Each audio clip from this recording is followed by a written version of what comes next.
మున్సిపాలిటీలకు కేంద్రం ఎన్ని నిధులు ఇచ్చిందో ప్రచార రథాల ద్వారా ప్రచారం చేస్తామని బీజేపీ చీఫ్ రామచంద్రరావు అన్నారు. కాంగ్రెస్ బీఆర్ఎస్ పార్టీలు చేస్తున్న తప్పుడు ప్రచారాలను తిప్పికొడతామని తెలిపారు. గత 12 ఏళ్లుగా కేంద్రం రాష్ట్రానికి 12 లక్షల కోట్ల రూపాయల నిధులు ఇచ్చిందని గుర్తు చేశారు. ప్రచార రథాలు ఈరోజు ఇక్కడి నుంచి మేము లాంచింగ్ చేయడం జరిగింది.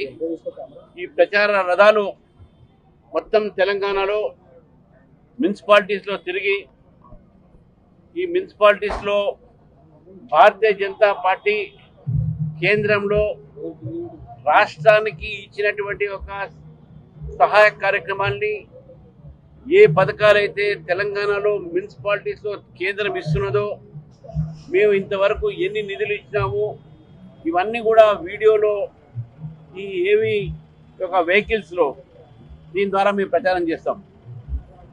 కాంగ్రెస్ పార్టీ బీఆర్ఎస్ పార్టీ రెండు పార్టీలు కూడా భారతీయ జనతా పార్టీ మీద అదేవిధంగా కేంద్ర పార్టీ మీద కేంద్ర ప్రభుత్వం మీద తెలంగాణ ప్రజలకు తప్పుడు సమాచారాలు ఇస్తా ఉన్నారు. ఆ తప్పుడు సమాచారాన్ని తిప్పికొట్టడానికి మేము ఈ వాహనాలన్నీ కూడా వాడతాము. దీంట్లో వీడియో సిస్టమ్ ఉంది కాబట్టి భారతీయ జనతా పార్టీ ప్రభుత్వం కేంద్రంలో ఇప్పటి వరకు 12 లక్షల కోట్ల రూపాయలు గత 12 సంవత్సరాలుగా ఇవ్వడం జరిగింది.